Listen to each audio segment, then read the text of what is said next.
சொத்து குவிப்பு வழக்கு தீர்ப்புக்கு எதிராக உச்சநீதிமன்றத்தில் பொன்முடி அப்பீல் செய்ய முடிவு செய்து உள்ளாராம்.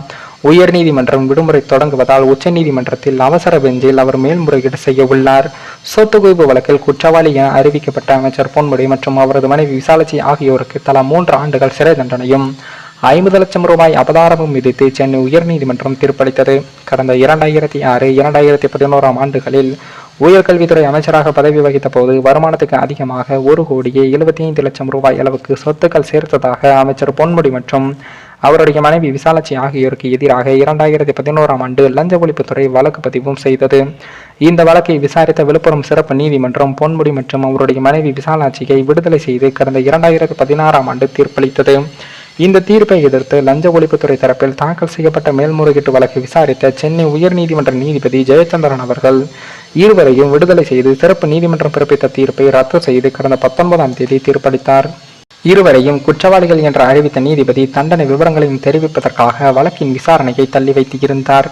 வழக்கு நீதிபதி ஜெயச்சந்திரன் முன்பு விசாரணைக்கு வந்தபோது அமைச்சர் பொன்முடி மற்றும் அவரது மனைவி விசாலாட்சி ஆகியோர் ஆஜராகி இருந்தனர்.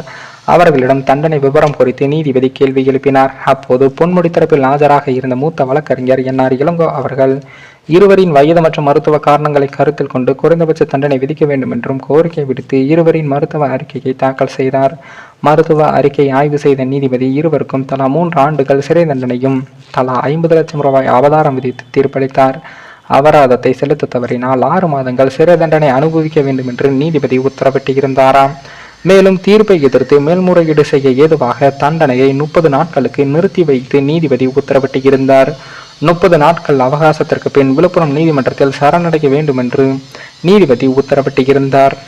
அப்போது பொன்முடி தரப்பு வழக்கறிஞர் ஏற்கனவே இந்த வழக்கில் சொத்துக்கள் முடக்கம் தொடர்பாக 2011 ஆண்டு சட்டத்துறை செயலாளராக இருந்த தாங்கள் உத்தரவு பிறப்பித்ததாக சுட்டிக்காட்டினார். அதற்கு வழக்கு விசாரணைக்கு எடுத்துக்கொள்ளும் முன் நடந்த நிகழ்வு என்றும் அதற்கு நீதிமன்றி பதிலடி அளித்திருந்தார்.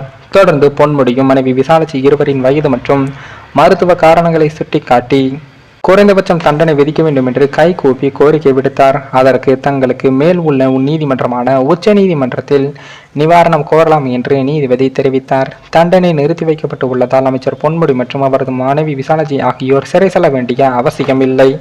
இருப்பினும் அமைச்சர் பொன்முடி எம்எல்ஏவாக பதவி வைக்கும் தகுதியையும் இழந்துவிட்டார். சொத்து குவிப்பு வழக்கு தீர்ப்பின் எதிராக உச்ச நீதிமன்றத்தில் பொன்முடி அவர்கள் அப்பீல் செய்ய முடிவு செய்து உள்ளாராம். உயர்நீதிமன்ற விடுமுறை தொடங்குவதால் உச்ச நீதிமன்றத்தில் அவசர பெஞ்சில் அவள் மேல்முறையீடும் செய்ய உள்ளாராம். அதே போல கிறிஸ்துமஸ் மற்றும் புத்தாண்டு விடுமுறை காரணமாக 10 நாட்கள் கோர்ட் இயங்காது.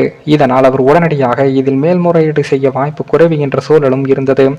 இந்த நிலையில் தான் நீதிபதி 30 நாட்கள் அவகாசத்தை பொன்முடிக்கு வழங்கியுள்ளனர். உயர்நீதிமன்றம் விடுமுறை தொடங்குவதால் உச்ச நீதிமன்றத்தில் அவசர பெஞ்சில் அவர் மேல்முறையீடு செய்ய உள்ளாராம். மேலும் தற்போது பொன்முடி அவர்கள் உச்சநீதிமன்றத்தில் மேல்முறையீடு செய்ய உள்ள நிலையில் அதில் அநேகமாக விடுதலையாகவும் அதிக வாய்ப்புள்ளதாகவும் வழக்கறிஞர்கள் தரப்பிலிருந்தும் கூறப்படுகிறது.